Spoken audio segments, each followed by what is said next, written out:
அதில் உள்ள நன்மைகளை மட்டும் நாம் உணர வேண்டும் என்கிறார் டாக்டர் கௌதமன் அவர்கள். நம் விடையிலே நிகழ்ச்சியின் அடுத்த பகுதியாக வரவிருப்பது பல்லாண்டு வாழ்ந்திட. கலைஞர் டிவியின் பல்லாண்டு வாழ்ந்திட நிகழ்ச்சியில் என் அன்பு நேயர்களை சந்திப்பதில் மகிழ்ச்சி அடைகிறேன்.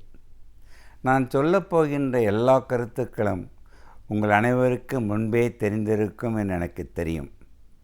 இருந்தாலும் மறுபடியும் கேட்டு புரிந்து மகிழ்ந்து உங்கள் மனதில் பதிவு செய்து கொள்வது மட்டுமல்ல, இதன் வாழ்க்கையில் இனிய பயணத்தில் அதை நீங்கள் கடைப்பிடிக்க ஆரம்பித்து விட்டால் நீங்கள் அனைவரும் குறைந்தது 100 வருடங்களாவது சொக்கலிங்கம் நண்பர்களாக இருக்க வேண்டுமே தவிர என்னுடைய நோயாளிகளாக வர வேண்டாம், வரக்கூடாது என்பதற்குத்தான் இந்த நிகழ்ச்சியின் உள்நோக்கமும் கருத்தும் கூட. நான் சொல்லும் கருத்துக்களை உங்கள் வாழ்க்கையின் இனிய பயணத்தில் ஒரு அங்கமாக மாற்றிக்கொள்ளுங்கள். நீங்கள் கடைபிடித்து பயனடைவது மட்டும் இல்லாமல் உங்களுடைய உறவினர்கள், நண்பர்கள் அனைவருக்கும் எவ்வளவோ சீக்கிரம் இந்த செய்தியை பகிர்ந்து கொள்கிறீர்களோ, நாம் அனைவரும் சேர்ந்து நோயற்ற சமுதாயத்தையே உருவாக்க முடியும் என்று நான் நம்பிக்கையுடன் இந்த நிகழ்ச்சியில் பங்கு கொள்கிறேன். ஒரு மகிழ்ச்சியான செய்தியும் நாங்கள் சொல்ல விரும்புகின்றேன் என் அன்பு நேயர்களே. இன்றுடன் நான் 49 வருடம் இதயத்துறையில் பணியை முடித்துவிட்டு 50வது வருடம் என் இதயத்துறையில் பணியை துவங்கும் இந்நன்னாளில் உங்கள் முன்பு இருப்பதே எனக்கு மிக்க மகிழ்ச்சி. இந்த 49 வருடமும் நான் பின்னோக்கி பார்க்கும் பொழுது அது 4 வாரங்களா, 4 மாதங்களா, 4 வருடங்களா என்று எனக்கு தெரியவில்லை. இன்னும் என் பயணம் எவ்வளவு தொடரும் என்று எனக்கு தெரியாது. பட் நான் இருக்கின்ற வாழ்க்கையில், வாழ்நாளில் என்னால் முடிந்தவரை என் சமுதாயத்திற்கு முடிந்த அளவு தொண்டு செய்ய வேண்டும் என்பதன் கருத்துத்தான் இந்த கலைஞரின் முன், டிவியின் முன் இந்த பல்லாண்டு வாழ்ந்திட நிகழ்ச்சியில் பகிர்ந்து கொள்வதன் காரணம். நான் இந்த ஸ்லைடை பாருங்களேன். இந்த ஸ்லைடை பார்க்கும் பொழுது நாம் திருவள்ளுவர் 2000 வருடங்களுக்கு முன்பே மிக அழகாக சொல்லிவிட்டு சென்றார். நோய் நாடி நோய் முதல் நாடி அது தணிக்கும் வாய் நாடி வாய்ப்பை செயல். ரொம்ப அருமையான கருத்து. அது உள்நோக்கம் என்னவென்றால், நோயை கண்டறிந்து நோய் வருவதற்கு மூல காரணம் என்று பிடித்து விட்டால் அந்த நோயை வராமல் தடுப்பது மட்டுமல்ல, வந்த நோயை நாம் அதிலிருந்து பூரண குணமடைந்து நன்றாக வாழ முடியும் என்பதற்காகத்தான். இந்த ஸ்லைடில் நான் போடும்போது உங்கள்கிட்ட சொல்லியிருப்பேன், சொல்ல வேண்டும் நினைக்கின்றேன். சமீபத்தில் நான் 18,000 பேர் இருந்த சைனாவில் ஒரு கூட்டத்தில் என்னை பேச அழைத்தார்கள். அந்த கூட்டத்தில் எனக்கு கொடுத்த தலைப்பு 100 வருடம் வாழ என்று. உடனே அந்த 18,000 பேர் இருந்த அரங்கத்தில், நீங்கள் சொன்னால் நம்ப மாட்டீர்கள், 2,000 பேர் எழுந்து நின்று உன் பேச்சை கேட்க விரும்பவில்லை என்று சொன்னார்கள். என்னவென்று கேட்டேன். எங்களுக்கு ஆல்ரெடி 102, 103, 104 வயதாகிவிட்டதை சொக்கலிங்கம், 100 வருடம் வாழ என்ற என்ன அர்த்தம் என்று கேட்டார்கள். உடனே அந்த அரங்கத்தில் என்னுடைய டைட்டில் 100 வருடம் கடந்து வாழ என்று சொன்னேன். 1 மணி நேரம் பேசினேன், 1 மணி நேரம் கேள்வி பதில். எனக்கு அது மிகவும் பிடித்தமான ஒரு அரங்கம். ஏன் இதை உங்களிடம் சொல்வதற்கு காரணம், இந்த நிகழ்ச்சியின் மூலம் அங்கே 18,000 பேர் பார்த்தோம். இங்கே 18 லட்சம் அல்ல, கோடான கோடி தமிழர்கள் இதை பார்த்து ரசிப்பதால் இது அனைவரும் கடைப்பிடித்து விட்டால் நாம் எந்த நோயும் அணுகாமல் பார்த்து கொள்வது மட்டுமல்ல, மாரடைப்பு என்ற கொடியை உயிர்கொள்ளி நோயிலிருந்து நாம் காப்பாற்றி கொள்ள முடியும். அதற்காகத்தான் அந்த ஸ்டைலில் பார்க்கும்போது பார்த்துருப்பீங்க, சமீபத்தில் மேபி பல வருடங்கள் ஆகிவிட்டது, 10 வருடங்களுக்கு முன்பு இருக்கும் நினைக்கிறேன், இதயம் காக்க என்ற நூலை நாம் தளபதி ஸ்டாலின், பேராசிரியர் முன்னிலையில் கமலஹாசன், இந்துராம் அனைவரும் சேர்ந்து வெளியிட்டார்கள். அந்த இதயம் காக்க நூல் இப்பொழுது லட்சக்கணக்கில் விற்று கொண்டிருக்கின்றது. நீங்கள் அதை அனைவரும் வாங்கி பயனடைய வேண்டும். இது நான் வியாபார மேடையாக கூட பயன்படுத்தவில்லை. இந்த புஸ்தகத்தை நீ வாங்கி கடைப்பிடித்து விட்டால் போதும், விலையே மதிக்க முடியாத உங்கள் உயிரை காப்பாற்றிக் கொள்ள முடியும். இதுமாதிரி ஒரு தடவை பேசிகிட்டு இருக்கும்போது ஒரு நண்பர் கேட்டார், என்ன சொக்கலிங்கம், இதயம் காக்கன்னு ஒரு புஸ்தகம் போட்டிருக்கீங்களே, மீதி மூளையை காப்பதற்கு, நுரையீரலை காப்பதற்கு, கிட்னியை காப்பதற்குன்னு புக்கை போடலையான்னு கேட்டாங்க. நான் அவரிடம் சொன்னேன், இதயம் காக்க என்று ஒரு முயற்சி எடுத்துக்கொண்டால் அந்த முயற்சியினால் உடம்பில் உள்ள எல்லா பாகங்களும் காப்பாற்றப்படுகின்றது. அதற்காக தான் எனக்கு தெரியவில்லை. நான் இதய நிபுணராக இருப்பதால் இந்த இதயம் காக்க என்பது எனக்கு கிடைத்த ஒரு வரப்பிரசாதமாக நினைக்கின்றேன். ஸோ அதே புஸ்தகத்தை அமெரிக்கன் கம்பெனி எல்சீவியர் என்ற international company mind your heart என்ற புஸ்தகத்தை வெளியிட்டேன். அதுவும் இப்போது உலகளவில் லட்சக்கணக்கில் அது விற்று கொண்டிருக்கின்றது. இந்த புஸ்தகத்தில் ஒரு அருமையானது சொல்கின்றேன். நம் கலைஞர் தமிழக அரசின் சிறந்த புஸ்தகம் என்று அதற்கு ஒரு விழாவே நடத்தி அதுக்கு பரிசும் எனக்கு கொடுத்தார்கள், விருதும் கொடுத்தார்கள். இது அனைத்தும் நான் சொல்லுவது இந்த நிகழ்ச்சியின் மூலம் வியாபார மேடையாக ஆக்கிக் கொள்கிறேன் நினைக்காதீர்கள். இந்த புஸ்தகத்தை வாங்கி நீங்கள் பயன்பட்டால், அதை வாழ்க்கையில் கடைப்பிடித்தால் நோயற்று வாழ முடியும். ஆனால் இன்னொன்றை சொல்லுகின்றேன், இந்த புஸ்தகம் விற்கும் பொழுது அதில் கிடைக்கும் ராயல்ட்டிக்கு கூட நான் ஏழை மாணவர்கள் படிப்பதற்கு மட்டும்தான் பயன்படுத்துகிறேனே தவிர, எனக்கோ என்னுடன் சேர்ந்து எழுதிய பிரியா சொக்கலிங்கம், அவர் என்னுடைய டாக்டர், அவங்களும் கார்டியாலஜிஸ்டாக இருக்காங்க, இது இருவருக்கும் போய் சேருவதில்லை, ஏழை மாணவர்கள் படிப்பதற்கு மட்டும்தான். இதை ஒரு பேசிகிட்டு இருக்கும்போது கலைஞர் ஐயா அவர்கள் சொன்னார்கள், என்ன சொக்கலிங்கம், இதே புஸ்தகத்தை நீ ஒரு 30-40 வருடங்களுக்கு முன்பே போட்டிருந்தால் இன்னும் கோடிக்கணக்கான மக்கள் பயனடைந்திருப்பார்களே என்று கூறினார்கள். அது இன்னும் என் மனதில் ஆழ்ந்து பதிந்திருக்கின்றது. ஆனால் இப்பொழுதாவது நீங்கள் கேட்கும் நேயர்கள் நீங்கள் மட்டுமல்ல, நீங்கள் நோயாளிகளாக இருக்கும்பொழுது நீங்கள் உங்களிடம் குணமடைவதற்காக பயன்படுத்துகின்ற நிகழ்ச்சியாக கருதாமல் இதை உங்கள் குழந்தைகளுக்கும் உங்கள் பேர குழந்தைகளுக்கும் அனைவருக்கும் சென்றடைய செய்துவிட்டால் இன்னும் குறுகிய காலத்தில் அனைவரும் நலமுடன் இருக்க வாழ்க்கையை வழி செய்யும் என்பதிலையும் எனக்கு மாற்று கருத்து கிடையாது. எனக்கு தெரியும், நான் தொடர்ந்து பேசப் போகின்றேன். அது வெள்ளிதோறும் காலை வரப்போகின்றது. அந்த வெள்ளிதோறும் வரும்பொழுது நிறைய பேர் சொல்கிறாங்க, உங்கள் நிகழ்ச்சியில் சில சமயம் பார்க்கும் நேரில் கைத்தட்டி கூட சிரிக்கின்றார்கள் என்று. அதை நான் பார்க்க முடியாது, நான் சொல்லி கேள்விப்பட்டிருக்கின்றேன். அந்த வரவேற்பு இருப்பதே எனக்கு மிக்க மகிழ்ச்சி. சமீபத்தில் நான் சைனா சென்றிருந்தேன், ஆப்பிரிக்கா போயிருந்தேன், சவுத் அமெரிக்கா, எங்கெல்லாம் செல்லுகின்ற இடமெல்லாம் இந்த கலைஞர் டிவியின் மூலம் தொடர்ந்து கேட்பதால் எல்லா மக்களும் என்னை தெரிந்து கொண்டு அங்கே சில பேட்டிகள் காண வேண்டும் என்று கூட விரும்புகின்றார்கள். முடியும் பொழுது அங்கேயும் நான் கருத்துக்களை பகிர்ந்து கொள்கிறேன். ஏன் இந்த கருத்துக்களை சொல்லுகின்றேன், நீங்கள் கேட்கும்பொழுது சில கேள்விகள் மனதில் எழலாம். அந்த கேள்விகளுக்கு நீங்கள் கலைஞர் டிவியோ என்னிடமோ தொடர்பு கொண்டால் கட்டாயம் அந்த கேள்விக்கு பதிலளித்து உங்கள் கேள்விகளை நான் போக்குகின்ற சக்தியாக கூட மாற வேண்டும் நினைத்து அனைவரும் நலமுடன் வாழ வேண்டி விடைபெறுகிறேன். நன்றி, வணக்கம். சமூகத்தில் உள்ள பிரச்சனைகளை கண்டு பயந்து ஒதுங்கி விடாமல் அதில் நம்முடைய பங்களிப்பை எவ்வாறு வழங்கலாம் என்பதை பற்றி நமக்கு விளக்க வருகிறார் மனுஷபுத்திரன் அவர்கள். நம் விடையிலே நிகழ்ச்சியின் அடுத்த பகுதியாக வரவிருப்பது தேதும் நன்றும்.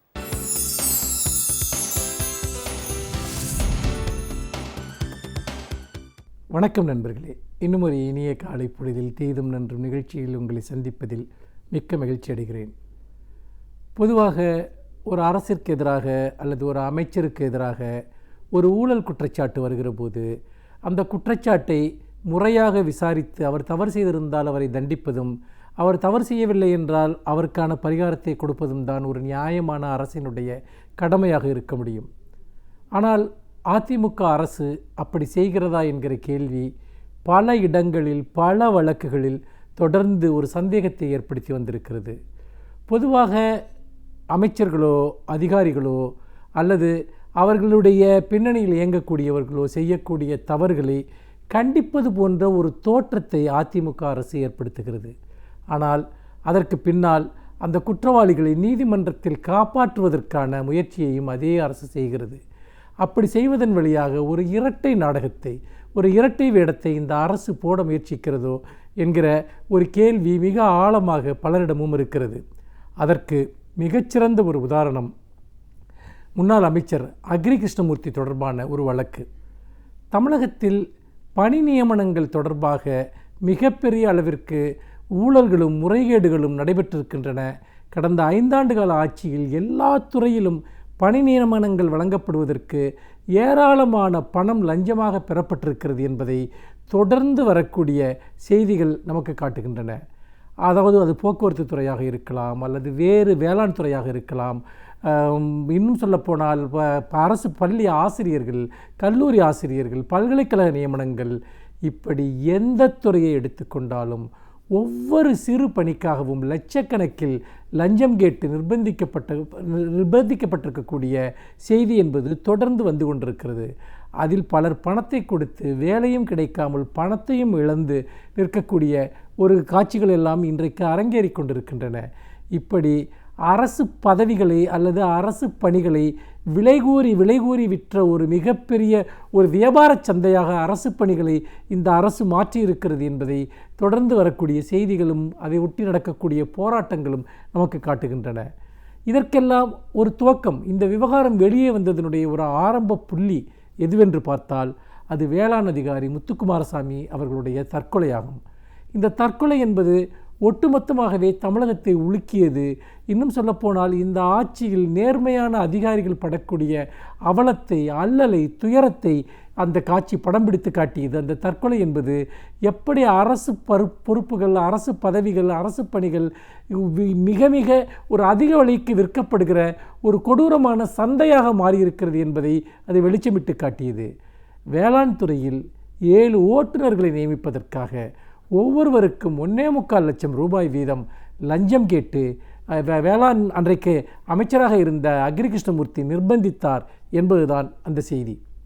அதாவது அவருடைய உதவியாளர்களின் மூலமாக அந்த பணத்தை பெற்றுத்தரும்படி அதற்கு அந்த ஓட்டுநர்கள் நியமனத்தில் முக்கிய பொறுப்பு வகித்த வேளாண் அதிகாரி முத்துக்குமாரசாமியை நிர்பந்தித்தார்கள் என்பதும், ஆனால் அப்படி பணி நியமனம் செய்தவர்களிடமிருந்து அந்த பணத்தை முத்துக்குமாரசாமியால் வசூலிக்க முடியவில்லை என்கிற ஒரு சூழலில், வாங்க முடியவில்லை என்கிற சூழலில் அவரையே அந்த பணத்தை கொடுக்கும்படி நிர்பந்திக்கிறார்கள். அதன்படி அவர் முதலில் 5 லட்சம் ரூபாய் பணத்தை கொடுத்ததாகவும், அதற்கு பிறகு அவரால் மேற்கொண்டு பணத்தை கொடுக்க முடியாத நிலையில் ரயில் முன்னால் விழுந்து தற்கொலை செய்து கொண்டார் என்பதும் பரவலாக விவாதிக்கப்பட்ட ஒரு விஷயம். அப்போதே இந்த வழக்கு சிபிசிஐடிக்கு மாற்றப்பட வேண்டும் என்கிற ஒரு கோரிக்கை ஆழமாக முன்வைக்கப்பட்டது. ஆனால் அதை இந்த அரசு கண்டுகொள்ளவில்லை. ஏனென்றால் நடந்த தவறுகள் என்பது வெளிப்படையாக எல்லோரும் அறிய நடந்த ஒரு விஷயம்.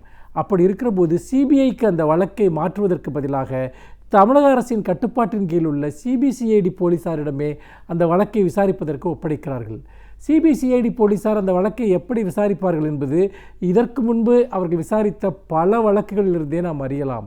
தமிழகத்தையே உலுக்கிய மிக பிரபலமான கொலை வழக்குகளில் கூட அவர்கள் எந்த சாட்சியத்தையும் கண்டுபிடிக்க முடியவில்லை, எந்த துப்பையும் கண்டுபிடிக்க முடியவில்லை என்பதை நாம் தொடர்ந்து பார்த்து வந்திருக்கிறோம்.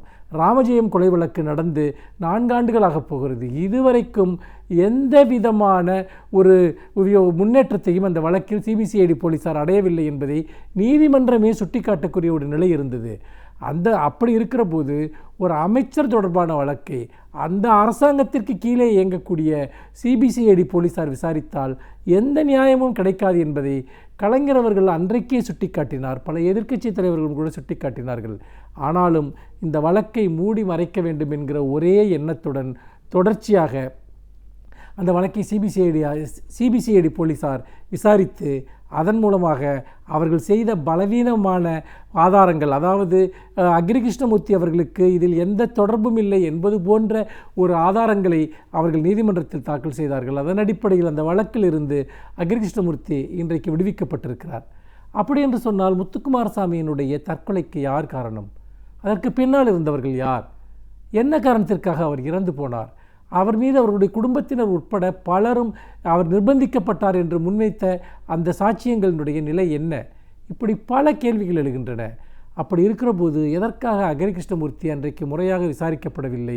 இந்த அரசு அவர்களை காப்பாற்றுவதன் மூலமாக இந்த அக்னி கிருஷ்ணமூர்த்தி செய்த முறைகேடுகளுக்கும் ஆட்சி தலைமையில் இருப்பவர்களுக்கும் என்ன தொடர்பு இருக்கிறது என்கிற கேள்வி எழுகிறது. ஏனென்றால் அன்றைக்கு அக்னி கிருஷ்ணமூர்த்தி பத்திரிகையாளர்களிடம் என்ன கூறினார்? நான் அம்மாவுக்கு தெரியாமல் எதுவுமே செய்யவில்லை என்று கூறினார். ஆக ஆட்சியாளர்களுக்கு தெரிந்துதான், ஆட்சியாளர்கள் அறிந்துதான், ஜெயலலிதா அவர்கள் அறிந்துதான் பல விஷயங்களை அக்னி கிருஷ்ணமூர்த்தி செய்திருக்கிறார் என்பது, இந்த முறைகேடுகளில் அவர் மட்டும் சம்பந்தப்பட்டிருக்கவில்லை என்பது மிக தெளிவாக தெரிகிறது. அப்படி இருக்கிற போது இந்த ஒரு நெருக்கடியான ஒரு சூழலில் அவரை காப்பாற்றுவது என்பது இந்த ஆட்சியாளர்கள் தங்களை தாங்களே காப்பாற்றிக் கொள்வதற்காக எடுத்த ஒரு முயற்சியாகத்தான் நாம் அதை பார்க்க வேண்டியிருக்கிறது. அப்படி இருக்கிற போது இது போன்ற ஒரு பிரபலமான வழக்குகளில் அரசு ஊழியர்கள் அனைவரையுமே ஒரு மன உறுதியை குலைக்கிற, அவர்களுடைய மொராலிட்டியை சீர்குலைக்கிற, அவர்களுடைய இன்னும் சொல்லப்போனால் அடிப்படையான அவர்களுடைய பாதுகாப்புகளையே சீர்குலைக்கக்கூடிய இந்த தற்கொலை என்பது உண்மையில் அரசு அதிகாரிகளின் மீது செலுத்தப்படுகிற நிர்பந்தங்களுக்கு ஒரு உதாரணமாக இருந்தது. அப்படிப்பட்ட ஒரு வழக்கையே இன்றைக்கு சாட்சியங்கள் இல்லை என்றும் ஆதாரங்கள் இல்லை என்றும் சம்பந்தப்பட்டவர்களை விடுவிப்பது, இங்கு நடப்பது சட்டத்தின் ஆட்சியா என்கிற கேள்வி எழுகிறது. ஏனென்றால் நீதிமன்றங்கள் என்பது தன் முன்னால் வைக்கப்படுகிற ஆதாரங்களின் அடிப்படையில் தான் தீர்ப்புகளை வழங்கும். அப்படி இருக்கிற போது அக்னி கிருஷ்ணமூர்த்திக்கு எதிராக இருந்த ஆதாரங்களை எல்லாம் சிபிசிஐடி போலீஸார் மறைத்துவிட்டு அவரை விடுவிக்கக்கூடிய வகையில் அந்த வழக்கை தாக்கல் செய்து நடத்தியதன் மூலமாக இன்றைக்கு முத்துக்குமாரசாமி அவர்களுடைய மரணத்திற்கு ஒரு மிகப்பெரிய ஒரு அநீதி இழைக்கப்பட்டிருக்கிறது. அவருடைய குடும்பத்திற்கு ஒரு மிகப்பெரிய அநீதி இழைக்கப்பட்டிருக்கிறது. அதோடு மட்டுமல்ல, இன்றைக்கு இந்த ஆட்சியாளர்களினுடைய பல்வேறு முறைகேடுகளுக்கு உடன்பட மறுக்கிற பல்வேறு அதிகாரிகளுக்கும் என்ன நிலை நேரும் என்பதை, அப்படி அவர்களுக்கு ஒரு மோசமான முடிவுகளை அவர்கள் எடுத்தால் கூட எந்த விதமான நியாயமும் அவர்களுக்கு கிடைக்காது என்பதைத்தான் இந்த அக்னி கிருஷ்ணமூர்த்தி சம்பந்தப்பட்ட இந்த வழக்கில் வந்திருக்கக்கூடிய தீர்ப்பு காட்டுகிறது. நிச்சயமாக இந்த வழக்கு முறையாக விசாரிக்கப்பட வேண்டும், மேல்முறையீடு செய்யப்பட வேண்டும், அது சிபிஐக்கு மாற்றப்பட வேண்டும் என்கிற ஒரு கோரிக்கை என்பது தமிழகத்தில் சட்டத்தின் ஆட்சி நிலவுகிறது என்பதற்கான ஒரு அடிப்படையான அளவுகோலாக இருக்கும் என்று சொல்லி மீண்டும் இன்னும் ஒரு புதிய சிந்தனையோடு உங்களை சந்திக்கிறேன். நன்றி, வணக்கம். பல்வேறு துறைகளை சார்ந்த பிரபலங்கள் அவர்களுடைய அனுபவங்களை நம்முடன் பகிர்ந்து கொள்ளும் போது அது நமக்கு சிறந்த தூண்டுகோலாக அமைகின்றது. அந்த வகையில் இன்றைய சிறப்பு விருந்தினர் யார் என்பதை பற்றியும் அவர்கள் என்ன செய்திகளை நம்முடன் பகிர்ந்து கொள்ளப் போகிறார் என்பதையும் பார்க்கலாம். நம் விடையிலே வாணிகிச்சின் அடுத்த பகுதியாக வரவிருப்பது சிறப்பு விருந்தினர் பகுதி.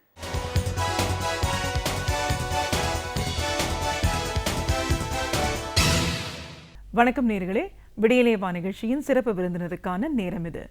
இன்றைய சிறப்பு விருந்தினர் கல்வியாளர் திரு டேவிட் கே பிள்ளை.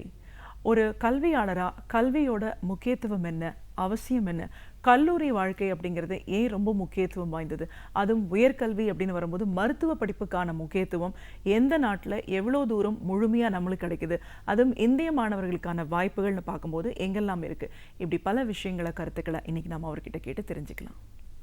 வணக்கம் சார். வணக்கம். ஒரு கல்வியாளராக முதல்ல எங்கள் நிகழ்ச்சிக்கு நாங்கள் உங்களை வரவேற்கிறோம் சார். தேங்க்யூ. கல்வியாளர் அப்படின்னு சொல்லும்போது உங்களுடைய ஆரம்ப கால பள்ளி கல்லூரி வாழ்க்கையில் இதில் ஏற்பட்ட அனுபவம் காரணமாக எல்லோருக்கும் முழுமையான ஒரு நல்ல கல்வி கிடைக்கணும் அப்படிங்கிறதுக்காக ஒரு நிறுவனத்தை உருவாக்கி இன்னைக்கு வரைக்கும் நீங்கள் அதில் பயணப்பட்டுட்டு வந்துட்டுருக்கீங்க. நிறைய மாணவர்களை மருத்துவர்களை உருவாக்கி கொடுத்துருக்கீங்க. மருத்துவ படிப்பு அப்படின்னு வரும்போது இது எல்லாருமே சொல்கிறத பார்க்குறோம், அதெல்லாம் ரொம்ப காஸ்ட்லி, அது படிக்கிறது இவ்வளோ சிரமம் சொல்லக்கூடிய காலகட்டத்தில் அதை எளிமையாகவும் படுத்த முடியும், குறைந்த செலவில் வெளிநாட்டில் போய் ஒரு உயர்கல்வி மருத்துவ படிப்பு படிக்கிறதுக்கான வாய்ப்புகள் என்னன்னு அதை பற்றின ஒரு ஆய்வுகளும் நீங்கள் பண்ணியிருக்கீங்க. ஒரு மருத்துவ படிப்பு அப்படிங்கிறது எந்த நாட்டில் எவ்வளோ தூரம் நம்மளுக்கு முழுமையான சாத்தியப்படும், அங்கே முடிச்சுட்டு இந்தியாவுக்கு வரும்போது எப்படி அவங்க அதை பயிற்சி பண்ணுறதுக்கான வாய்ப்புகள் இருக்குது, இன்னும் கல்வின்னு பார்க்கும்போது அதில் என்ன மாதிரியான புதிய மாற்றங்கள் தேவைப்படுறதுன்னு நீங்கள் எதிர்பார்க்குறீங்க, இப்படி பல விஷயங்களை கருத்துக்களை எங்கள் நேர்களோட இன்றைக்கி நீங்கள் முழுமையாக பேசணும் சார். முதல்ல கல்வி அப்படின்னு நம்ம சொல்லும்போது கல்வி ஒரு நாட்டில் ஒவ்வொரு மனிதனுக்கும் ரொம்ப முக்கியமான ஒரு விஷயம்.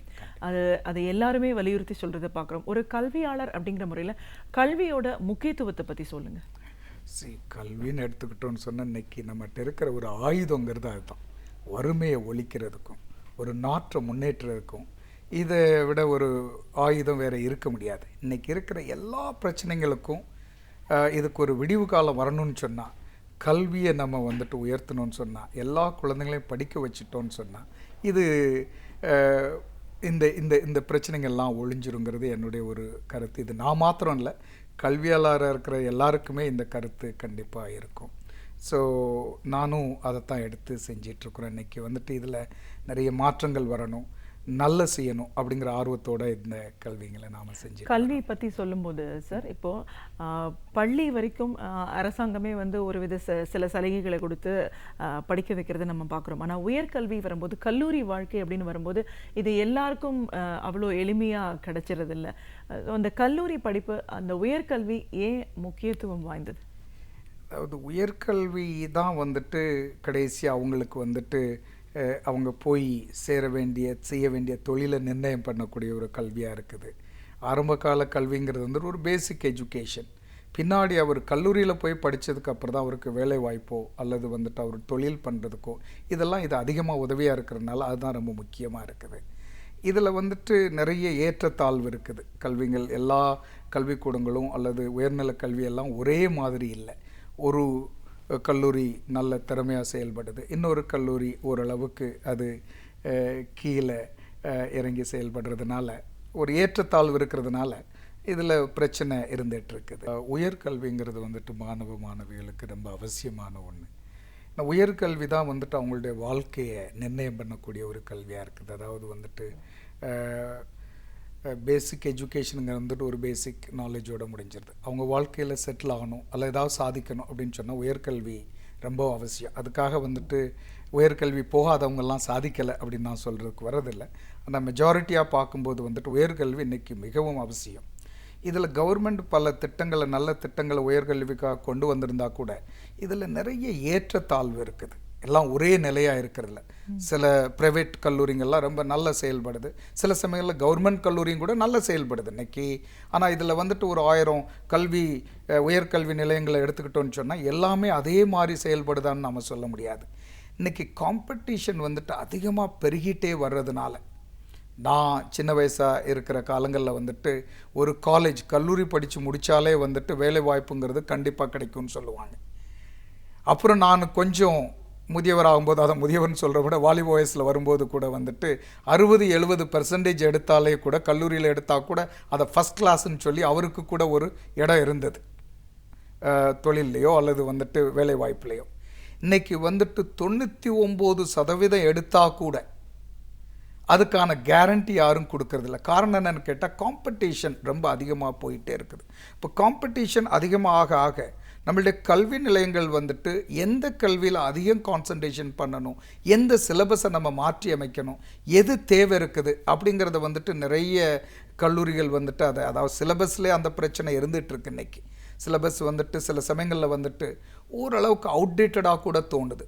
ஒருவேளைக்கு லேட்டஸ்டான சிலபஸை நாம் கொண்டு வந்திருந்தால் கூட அதுக்கான போதிய வசதிங்க அந்த கல்லூரிகளில் இல்லை. ப்ராக்டிக்கல் எஜுகேஷன் வந்துட்டு மொத்தத்திலே நம்ம நாட்டில் கொஞ்சம் குறைவாக தான் இருக்குது. நாம் வந்துட்டு நம்மளுடைய அறிவால் வந்துட்டு நம்மளுடைய இருக்கக்கூடிய சின்ன வசதியை வச்சு பெரிய அளவில் வந்து நம்ம சாதனை படைச்சா கூட வந்துட்டு ப்ராக்டிக்கல் எஜுகேஷன், நான் பல நாடுகளுக்கு போயிருக்கிறேன், அங்கே சின்ன வயசுலேருந்தே ஃபோக்கஸே வந்துட்டு ப்ராக்டிக்கல் எஜுகேஷனில் இருக்குது. நம்ம நாட்டில் வந்துட்டு டுவர்ட்ஸ் தியரிட்டிக்கல் தான் நம்ம சொல்லலாம். இதில் அதிகமாக வந்துட்டு நாம் வந்துட்டு அந்த சிலபஸை மாற்றி அமைச்சு இன்ஃப்ராஸ்ட்ரக்சர் அப்புறம் ப்ராக்டிக்கல் நாலேஜ் இதை கொண்டு வரணும்னு என்னுடைய ஒரு ஆசை. ஏன்னு கேட்டால் நம்மளுடைய குழந்தைங்க வந்துட்டு ஒரு அன்னைக்கு வந்துட்டு அவங்க கம்பீட் பண்ணிகிட்டு இருந்த ஒரு சக தொழிலாளர் யாருன்னு கேட்டால் நம்ம நாட்டில் இருந்தவங்க மற்றுமா இருக்கும் அல்லது ஒரு ஏரியாவில் உள்ளவங்களாக மட்டும் இருக்கும். இன்றைக்கி வந்துட்டு இவங்க வந்துட்டு கம்பீட் பண்ணக்கூடிய ஒரு குரூப் யாருன்னு கேட்டால் த வேர்ல்ட் கிராஜுவேட்ஸ். இன்றைக்கி பெரிய பெரிய தொழில் நிறுவனங்கள்லாம் வந்துட்டு வேர்ல்டு வைடு வந்துட்டு அவங்க ரெக்ரூட் பண்ணுறாங்க. அவங்க கூட கம்பீட் பண்ணணும்னு சொன்னால் நமக்கு வந்துட்டு ப்ராக்டிக்கல் நாலேஜ் அதிகரிக்கணும், லேட்டஸ்ட் இன்ஃபர்மேஷன் டெக்னாலஜி இதுங்கெல்லாம் நமக்கு வந்து சேரணும்னு என்னுடைய ஒரு ஆசை. அதுக்காக நம்ம நாட்டில் இல்லைன்னு சொல்ல முடியாது. நம்ம நாடு வந்துட்டு இன்றைக்கி கல்வியில் கூட வந்துட்டு முதல் இடத்துல தான் இருந்துகிட்ருக்குது. ஆனால் இந்த பெர்சன்டேஜ், அதாவது நம்மளுடைய நாடுன்னு சொல்லும்போது அடிக்கடி நாம் ஒரு செய்தியை மறந்துடுறோம். நம்ம நாளுடைய பாப்புலேஷன் இன்றைக்கி 1.2 பில்லியன், 120 கோடியை தாண்டிட்டோம். 120 கோடியில் வந்துட்டு நம்ம ஒரு சிலரை மாத்திரம் சிறந்தவராக மாத்திரம் நம்ம கல்விக்கூடங்கள்லாம் சேர்ந்து இதில் ஒரு மெஜாரிட்டி பகுதியை நம்ம மாற்றி அமைக்கணுங்கிறது தான் என்னுடைய ஒரு ஆசை. ஒருத்தர் வந்துட்டு கேட்டார், நம்மளுடைய நாட்டினுடைய ஸ்ட்ரென்த்து என்னன்னு கேட்டால் நம்மகிட்ட இருக்கக்கூடிய நிறைய வாலிபர்கள் அப்படிங்கிற ஒரு செய்தியை கொண்டு வந்தார். நம்ம நாட்டில் நிறைய யங் பீப்புள் பாப்புலேஷன் இருக்குது. அதாவது வந்துட்டு 15 வயசுலேருந்து 30 வயசுக்குள்ளே இருக்கக்கூடிய பாப்புலேஷன் நம்ம நாட்டில் தான் அதிகமாக இருக்குதுன்னு ஒருத்தர் சொன்னார். அதை நான் ஏற்றுக்க மாட்டேன். காரணம் என்னன்னு கேட்டால், நம்ம நாட்டில் இருக்கிற பாப்புலேஷன் மாத்திரம் நம்ம நாட்டுடைய எதிர்காலத்துடைய முன்னேற்றத்தை நிர்ணயம் பண்ணணும்னு நான் சொல்ல மாட்டேன். நம்ம நாட்டில் இருக்கிற இந்த பாப்புலேஷனில் ப்ரொடக்டிவாக இருக்கக்கூடிய பாப்புலேஷன், படித்த பாப்புலேஷன், வேலை செய்கிறதுக்கு ரெடியாக இருக்கக்கூடிய பாப்புலேஷன், இவங்க மட்டும்தான் நம்மளுடைய சொத்தாக இருக்க முடியும். மீதி எல்லாம் லயபிலிட்டியாக மாறுங்கிறது என்னுடைய கருத்து. இதை நாம் எல்லாரும் ஏற்றுக்கணும். ஏன்னு கேட்டால், எஜுகேஷன் அப்படிங்கிறது வந்துட்டு இன்றைக்கி இருக்கிற ஒரு மாடர்ன் டேஸில் வந்துட்டு இதுதான் ஒரு வெப்பன். நமக்கு இருக்கிற பல கேள்விகளுக்கு இதுதான் சொல்யூஷன். வறுமையாக இருக்கட்டும், முன்னேற்றமாக இருக்கட்டும், சீர்திருத்தமாக இருக்கட்டும், சமுதாய பணியாக இருக்கட்டும், இது எல்லாத்துக்குமே இன்றைக்கி இருக்கிற ஒரே ஒரு வெப்பன், ஒரு கேள்விக்கு ஆன்சர் என்னன்னு கேட்டால் எஜுகேஷன், அதுவும் ஹையர் எஜுகேஷன். இதுதான் என்னுடைய ஒரு சிறு கருத்து. நிச்சயமா சார். இப்போது அந்த உயர்கல்வி ஹையர் எஜுகேஷன் நம்ம பேசும்போது ஒரு 20 ஆண்டுகளுக்கு முன்னாடி நீங்கள் சொன்ன மாதிரிலாம் ஒரு கலை இலக்கிய கல்லூரி முடிச்சுட்டு ஃபஸ்ட் கிளாஸ் தேர்ச்சி பெற்றாலே அவர்களுக்கான வாய்ப்புகள் இருக்குன்னு பார்ப்போம். அப்போ வந்து ஒரு பொறியாளர் இன்ஜினியரிங் கல்லூரிகள் வந்து மிக குறைவாக இருந்திருக்கு. ஸோ இன்ஜினியரிங்கும் மருத்துவமும் ஒரே தளத்தில் பயணப்பட்டுச்சுன்னு சொல்லலாம். அது படிக்கிறது ஒரு பெரிய அரிதான. இன்றைக்கி பார்த்தா நிறைய இன்ஜினியரிங் காலேஜஸ் இருக்குது, மருத்துவக் கல்லூரியும் இருக்குனாலும் இன்னும் மருத்துவ படிப்புக்கான ஒரு முக்கியத்துவம், அதற்கான ஒரு டிமாண்ட் அப்படிங்கிறது இன்னும் அதே நிலையில் தான் இருக்கிறத பார்க்குறோம். இன்ஜினியரிங் கூட ஓரளவுக்கு நிறைய யூனிவர்சிட்டிஸ், டீம்டு யூனிவர்சிட்டிஸ் வந்திருக்கிற இந்த சூழலில் மருத்துவம் சார்ந்த படிப்புக்கு, உயர்கல்விக்கு வெளிநாட்டுக்கு போகிறது, அவங்களுக்கான ஒரு ஆலோசகராகவும் நீங்கள் பணிபுரிஞ்சிட்ருக்கீங்க அப்படின்னும் போது மருத்துவ படிப்போட முக்கியத்துவம் பற்றி சொல்லுங்கள். இன்றைக்கி மருத்துவ படிப்புக்கும் இன்ஜினியரிங் படிப்புக்கும் ஒரு சின்ன வேறுபாடை நான் உங்கள்கிட்ட சொல்ல விரும்புகிறேன். டெக்னாலஜி பெருக பெருக நமக்கு இன்ஜினியர்ஸை குறைக்க வேண்டிய ஒரு கட்டாயத்தில் இருக்கிறோம். ஒரு நேரத்தில் வந்துட்டு 3000 பேர் சேர்ந்து ஒரு தொழிற்சாலையில் வேலை பார்த்துட்டு இருந்தாங்க. ஒரு 300 கார் தயார் பண்ணிகிட்டு இருந்திருக்கலாம் ஒரு மாதத்துக்கு. இன்றைக்கி அந்த தொழிற்சாலையில் வெறும் 300 பேர் சேர்ந்து 3 லட்சம் கார் தயார் பண்ணுறாங்க. என்ன நடந்துகிட்ருக்குது இன்ஜினியரிங் ஃபீல்டுன்னு கேட்டால், ஆட்டோமேஷன், மெக்கனைசேஷன், ரொபோட்டைசேஷன், கம்ப்யூட்டரைசேஷன், இந்த மாதிரி டெக்னாலஜி மனுஷர்களை வெளியில் தள்ளிடுச்சு, படித்தவங்களை வெளியில் தள்ளிடுச்சு. ஸோ அதுக்குரிய டிமாண்டு வந்துட்டு ஒரு பக்கம் இருந்துகிட்டு இருந்தால் கூட அதிக ஆட்கள் தேவையில்லைங்கிற ஒரு அளவுக்கு நாம் கல்லூரிகளை உருவாக்கிட்டோம். மெடிசனை பொறுத்த வரையில் இந்த ஃபீல்டில் வந்துட்டு அன்னைக்கு ஒரு ஆள் தேவை இருந்த இடத்துல, ஒரு டாக்டர் தேவை இருந்த இடத்துல இன்றைக்கி 10 டாக்டர் தேவைப்படக்கூடிய ஒரு கட்டாயத்தில் நாம் வந்துட்டோம். உதாரணத்துக்கு வந்துட்டு இன்றைக்கி ஆர்த்தோ ஃபீல்டு எடுத்துக்கோங்க, கைனிக் ஃபீல்டு எடுத்துக்கோங்க, நியூரோ, இதில் எல்லாம் வந்துட்டு அன்றைக்கி ஒரே மருத்துவர் பல வேலையை செஞ்சிட்டு இருந்தாங்க. இன்றைக்கி அந்த ஒரு ஃபீல்டில் மாத்திரம் 10-15 ஸ்பெஷலைசேஷன் வந்துருச்சு. அப்படின்னு கேட்டால் அன்னைக்கு தேவை இருந்த ஆட்களை விட, டாக்டர்ஸை விட இன்றைக்கி 10 மடங்கு அதிக தேவை இருக்குது. நம்மளுடைய உற்பத்தி, அதாவது நம்ம டாக்டரை உருவாக்கக்கூடிய கல்லூரிகள் எவ்வளோன்னு பார்த்தா, அன்னைக்கு வந்துட்டு ஒரு 20,000 பேரை உருவாக்கிட்டு இருந்தோன்னு சொன்னால் இன்றைக்கி பெரிய மாற்றம் கிடையாது. நான் சொல்கிறது 10-15 வருஷத்துக்கு முன்னாடி ஒரு 20,000 டாக்டர் தான் நம்ம நாடு முழுவதும் நம்ம தயார் பண்ணிகிட்டு இருந்தோம். நம்மளுடைய கல்லூரிகள் எல்லாம் சேர்ந்து, நாட்டில் இருக்கக்கூடிய அத்தனை கல்லூரிகளையும் சேர்ந்து 25,000 டாக்டரை வந்துட்டு 15 வருஷத்துக்கு முன்னாடி நாம் உற்பத்தி பண்ணிகிட்டு இருந்தோம். உற்பத்தின்னு நான் சொல்கிறது ப்ரொடக்டாக கூட உங்களுக்கு தோணலாம், இல்லை நம்மளுடைய கல்லூரிகள்கிட்ட இருந்த வசதி அவ்வளவுதான், அத்தனை டாக்டர்ஸ் தான் உருவாகிட்டு இருந்தாங்க. இன்றைக்கி வந்துட்டு இன்றைக்கி இருக்கிற நிலைமையில் கூட 55,000-60,000 டாக்டருக்கு மேலே நம்ம உருவாக்குறது கிடையாது ஒரு வருஷத்துக்கு. ஆனால் நமக்கு தேவை பல லட்சம் டாக்டர்ஸ். ஏன்னா அந்த ஃபீல்டு வந்துட்டு ஸ்பெஷலைசேஷன் ஆகிட்டே போகிறதுனாலையும், மனுஷர்கள் வந்துட்டு ஹெல்த்துக்கு, நம்ம இருக்கக்கூடியவங்க ஹெல்த்துக்கு ரொம்ப இம்பார்ட்டன்ஸ் கொடுக்கறதுனாலையும், ஹெல்த் இருந்தால் மட்டும்தான் ஒரு நாடு முன்னேறின நாடுன்னு உலகம் முழுவதும் சொல்கிறதுனாலையும் நம்ம நிறைய டாக்டர்களை உருவாக்கணும்.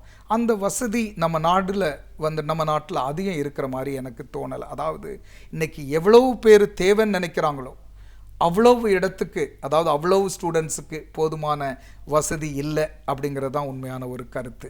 அதுக்காகத்தான் வந்துட்டு நாம் வெளிநாட்டில் போய் மருத்துவம் படிக்கணும் அப்படிங்கிற ஒரு கட்டாயத்தில் இருக்கிறோம். அல்லது இங்கே இருக்கக்கூடிய கல்லூரிகளில் நிறைய சீட்டை நம்ம அனுமதி கொடுக்கணுங்கிறது இன்னும் ஒரு ஆல்டர்னேட் சொல்யூஷனாக இருக்கலாம். இந்த 2வது இது நடக்க முடியாது அப்படிங்கிறதுனால வெளிநாட்டில் இன்றைக்கி நிறைய குழந்தைங்க போய் படிக்க வேண்டிய ஒரு கட்டாயத்தில் இருக்கிறாங்க. காரணம், பொருளாதார ரீதியில் பார்த்தா கூட இன்றைக்கி இங்கே நான் இன்றைக்கி நேற்றைக்கு சேகரித்த செய்தியிலேருந்து எனக்கு ஒரு உண்மை என்ன தெரிய வந்துச்சுன்னு சொன்னால், குறைஞ்சது இன்றைக்கி ஒரு 60-70 லட்சம் ரூபாய் இல்லாமல் குழந்தைங்க மெடிக்கல் படிக்க முடியாது. நான் சொல்கிறது ஒரு மேனேஜ்மெண்ட் மெரிட் கோட்டாவை நான் பேசுகிறேன். கவர்மெண்ட்டில் இன்றைக்கி வந்துட்டு அதை ரொம்ப குறைஞ்ச தொகையாக தான் வச்சுருக்குறாங்க. ஆனால் போதுமான சீட்டு அங்கே இல்லை. இன்றைக்கி 99% எடுத்த குழந்தைக்கு கூட மெடிக்கல் அட்மிஷன் கிடைக்குமா அப்படிங்கிற ஒரு சந்தேகம் இருந்துக்கிட்டு தான் இருக்குது. அதுக்காகத்தான் நம்ம வெளிநாட்டில் போய் படிக்கலாம் அப்படிங்கிற ஒரு செய்தியை கொண்டு வந்து இன்றைக்கி திறமையாக அதை செஞ்சிட்ருக்குறோம். இதனுடைய முன்னோடியே நான் தான். கிட்டத்தட்ட ஒரு 15 வருஷத்துக்கு முன்னாடி கவர்மெண்டில் போய் பேசி, இது 2002 நான் மாத்திரம்னு சொல்ல முடியாது, ஏன் கூட இன்னும் ஒரு சிலர் இருந்தால் கூட 2002 சட்டமாக மாறி இன்றைக்கி பல நாடுகளில் போய் நம்ம குழந்தைங்க மெடிக்கல் படித்து திறமையாக வந்து ப்ராக்டிஸ் பண்ணிகிட்ருக்குறாங்க. கண்டிப்பாக சார். இப்போ மருத்துவ படிப்பு அப்படின்னும் போது இந்தியாவை பொறுத்த வரைக்கும் ஒரு முக்கிய இடம் சொல்லலாம். அது வந்து காஸ்ட் ரீதியாக அது ரொம்ப அதிகமான செலவுகள் அப்படின்னாலும் அதற்கான ஒரு டிமாண்ட் வந்து இங்கே நிறைய இருக்குது. ஆனால் இப்போ வெளிநாடுகளில் போய் படிச்சுட்டு வரும்போது அவங்க மறுபடியும் மருத்துவ தொழிலை வந்து இங்கே வந்து ப்ராக்டிஸ் பண்ணணும் அப்படின்போது அதற்கான சிக்கல்கள் அதெல்லாம் எவ்வளோ தூரம்? ஏன்னா ஒரு நாட்டிலையும் ஒரு விதமான கிளைமேட்டிக் கண்டிஷன்ஸ் இருக்கலாம், தேவைகள் இருக்கலாம், அதற்கான மருத்துவம் வேறுபடலாம். அப்படி இருக்கும்போது வேறு நாட்டில் போய் படிச்சுட்டு வரவங்க இங்கே வந்து எப்படி ப்ராக்டிஸ் பண்ண முடியும்? அதாவது இன்னைக்கு மெடிக்கல் எஜுகேஷனுங்கிறது வந்துட்டு உலகம் முழுவதும் கிட்டத்தட்ட ஒரே சிலபஸ் தான். அதில் பெரிய மாற்றம் இருக்கிறதுக்கு வாய்ப்பில்லை. எங்கே பிரச்சனை உருவாதுன்னு கேட்டால், மெடிக்கல் படிக்க போகிற இடம், அந்த இடத்துல வந்துட்டு நாம் பேசக்கூடிய ஆங்கில மொழி இருக்குதான்னு முதல் ரொம்ப அவசியம். ஏன்னா இன்னொரு மொழியில் போய் நாம் படிச்சுட்டு வந்து ப்ராக்டிஸ் பண்ணுறதுங்கிறது பெரிய கஷ்டம், புரிஞ்சுக்கிறதுங்கிறது ஒரு பெரிய கஷ்டம். அதனால் வந்துட்டு அந்த லாங்குவேஜ் முக்கியமான ஒரு ஒரு ஒரு ஒரு கேம் பிளேயர். அது லாங்குவேஜ் மாத்திரம் கிடையாது. லாங்குவேஜ்னு சொல்லும்போது அதில் 2 சிக்கல் இருக்குது. ஒன்று, கிளாஸ் ரூமில் படித்து கொடுக்கறது கூட ஆங்கிலமாக இருந்துடலாம். இவருக்கு ப்ராக்டிக்கல்ஸ் ரொம்ப அவசியங்கும்போது அவர் ஹாஸ்பிட்டலில் போய் ஒரு நோயாளி கூட பேசும்போது அந்த மொழியும் ஆங்கிலமோ அல்லது இவருக்கு தெரிஞ்ச பாஷை இல்லைன்னு சொன்னால் அங்கேயும் பிரச்சனை வரலாம். அதனால் மொழி ரொம்ப அவசியம். இனி ஒன்று வந்து கிளைமேட். இது மொழி எவ்வளவு அவசியமோ மெடிக்கல் படிக்கக்கூடிய இடத்துல இருக்கக்கூடிய கிளைமேட் ரொம்ப அவசியம். ஏன்னு கேட்டிங்கன்னா, ஒன்று நமக்கு வந்துட்டு உடல் ரீதியாக, அதாவது நம்ம ஒரு இடத்துல போய் திடீர்னு வந்துட்டு அந்த கிளைமேட் எக்ஸ்ட்ரீமாக வித்தியாசமாக இருக்கும்போது நம்ம படிக்கக்கூடிய ஒரு சூழ்நிலை இருக்க போகிறதில்ல. அது ஒரு பிரச்சனை. இன்னொரு பிரச்சனை என்னன்னு கேட்டிங்கன்னா, எப்படி ஒரு நாட்டில் கிளைமேட் இருக்குதோ அதுக்கு தகுந்த மாதிரி தான் அந்த டிசீஸ் ஸ்பெக்ட்ரம்னு சொல்கிறது, நோய் வந்துட்டு ஒரு நாட்டில் எப்படி கிளைமேட் இருக்கோ அதுக்கு தகுந்த மாதிரி தான் அந்த நோய் இருக்கும். அப்போ நம்ம நாடு வந்துட்டு ஒரு ட்ராபிக்கல் கிளைமேட். சொல்லப்போனால் வந்துட்டு நம்ம நாட்டில் இருக்கிற வியாதி தான் வந்துட்டு உலகத்தில் அதிகமான வியாதி வெரைட்டிஸ் இருக்கலாம். நம்ம நாடு மாத்திரம்ல, நம்ம நாடு மாதிரியே வந்துட்டு ட்ராபிக்கல் கிளைமேட் இருக்கக்கூடிய கண்ட்ரீஸ்லாம் இதே நோய் இருக்கும். அப்போ நாம் படிக்கக்கூடிய கண்ட்ரியில் இதே நோய் இருக்குன்னு சொன்னால் திரும்ப இங்கே வந்து ப்ராக்டிஸ் பண்ணுறதுக்கு ரொம்ப எளிவாக இருக்கும். அதுதான் ரொம்ப முக்கியம். இப்போ நாம் அதனால தான் வந்துட்டு பிலிப்பைன்ஸ் அப்படிங்கிற ஒரு நாட்டை செலக்ட் பண்ணோம். பிலிப்பைன்ஸ் நாட்டில் வந்துட்டு இதே கிளைமேட்டு, கிட்டத்தட்ட ஆங்கிலம் பேசக்கூடிய முழுக்க ஆங்கிலம் பேசக்கூடிய நாடு. இன்னொரு முக்கியமான கருத்து என்னன்னு கேட்டிங்கன்னா, வெளிநாட்டில் போய் ஒரு சில இடங்களில் நல்ல படிப்பு இருக்கலாம், கிளைமேட்டு கூட ஒத்து போகலாம். பிரச்சனை எங்கே வரும்னா பொருளாதார ரீதியில். இப்போ ஒரு நாட்டில் போய் இங்கே 65 லட்சம் ரூபாய் ஆகும்போது இன்னொரு நாட்டிலையும் கிட்டத்தட்ட அப்படி இருக்குன்னு சொன்னால், நம்ம தேர்ந்தெடுத்துக்கிட்ட ஒரு காரணம் என்னன்னு கேட்டிங்கன்னா, ஓரளவுக்கு வசதி இல்லாதவங்க கூட இந்த மெடிக்கல் படிக்கலாங்கிறதா நம்மளுடைய கருத்து. அப்படிங்கும்போது இந்த நாட்டில் ரொம்ப எளிவாக ஒரு சிறிய தொகைன்னு சொல்கிறதுக்கு இல்லை, ஒரு தாராளமாக வந்துட்டு ஒரு படிப்புக்கு கிட்டத்தட்ட ஒரு 15 லட்சம் ரூபாய்க்கு உள்ளேயே வந்துட்டு முழுக்க மெடிக்கல் படித்து வெளியில் வந்துடலாம். அது ஒரு செய்தியை நான் உங்கள்கிட்ட தெரியப்படுத்தணும்னு விரும்புகிறேன். அது மாத்திரம் இல்லாமல் திரும்ப இங்கே வந்து ப்ராக்டிஸ் பண்ணுறதுக்கு வந்து அதுக்கு முன்னாடி ஸ்க்ரீனிங் எக்ஸாம் அப்படின்னு சொல்லி மெடிக்கல் கவுன்சில் ஆஃப் இந்தியா ஒரு எக்ஸாம் வச்சுருக்குறாங்க. அது நான் இன்ன வரைக்கும் எடுத்த ஒரு ஒரு ஒரு ஒரு ஒரு சர்வேயில் பிலிப்பைன்ஸ்லேருந்து படிச்சுட்டு வர்ற மாணவிகள் எளிதாக அதை பாஸ் பண்ணிடுறாங்க. அதுக்கான ரெக்கார்டு வந்துட்டு ஆதாரபூர்வமாக இருக்குது. அதை நீங்கள் எங்கே கேட்டால் கூட சொல்லுவாங்க. அதுக்கு காரணம் இது 2 தான். ஆங்கிலம் பேசக்கூடிய நாடாக இருக்கிறதுனாலையும், ப்ராக்டிக்கல் எஜுகேஷனுக்கு அவங்க மிகவும் அதிகம் முக்கியத்துவம் கொடுக்கறதுனாலையும். ஏன்னா மற்ற நாடுகள்லாம் வந்துட்டு இன்சூரன்ஸ் இந்த மாதிரி ஒரு ஸ்கீம் ரொம்ப தீவிரமாக செயல்படுறதுனால பேஷண்ட் மேலே ப்ராக்டிஸ் பண்ணக்கூடிய அனுமதி பல நாடுகளில் கிடையாது. பேஷண்ட் மேலே ப்ராக்டிக்கலாக ப்ராக்டிஸ் பண்ணக்கூடிய அனுமதி இல்லைன்னு சொன்னால் அவர் ஒரு சிறந்த டாக்டருக்காக ஆகிறதுக்கான வாய்ப்பு இல்லை. இந்த நாட்டில் அது தாராளமாக இருக்கிறதுனால நம்ம குழந்தைங்க வந்துட்டு நல்ல ஒரு தேர்ச்சி பெற்ற டாக்டராக வர்றதுக்கான ஒரு ஒரு ஒரு வழி இருந்துகிட்டே இருக்குது. இன்ன வரைக்கும் கிட்டத்தட்ட பல டாக்டர்கள் நாம் உருவாக்கி இருக்கிறோம். இங்கே வந்துட்டு அவங்க பல பெரிய மருத்துவமனையில் பணிபுரிஞ்சிட்ருக்கிறாங்க, சிறப்பாக பணிபுரிஞ்சிட்ருக்கிறாங்க. வெளிநாடுகளில் கூட வந்துட்டு பல இடங்களில் போய் சிறப்பாக பணிபுரிஞ்சிட்ருக்கிறாங்க. இப்போது பிலிப்பைன்ஸ் ஒரு முக்கிய இடம் மருத்துவ படிப்பு இந்தியன் மாணவர்கள் போய் படிக்கிறதுக்கு அப்படிங்க. பொது இங்கிருந்து ஒரு +2 படித்து முடித்த மாணவர் MBBSக்காக போகிறான் போது அவங்களோட வயதும் ரொம்ப குறைவானதாக இருக்கும், நம்ம போகிற இடமும் வெளிநாடு அப்படின்னும் போது அவங்களுக்கான தேவைகள்னு என்னவா இருக்கும், என்ன மாதிரியான ஒரு சிக்கல்கள் பொதுவாக அவங்க எதிர்நோக்கி இருக்காங்க சார்?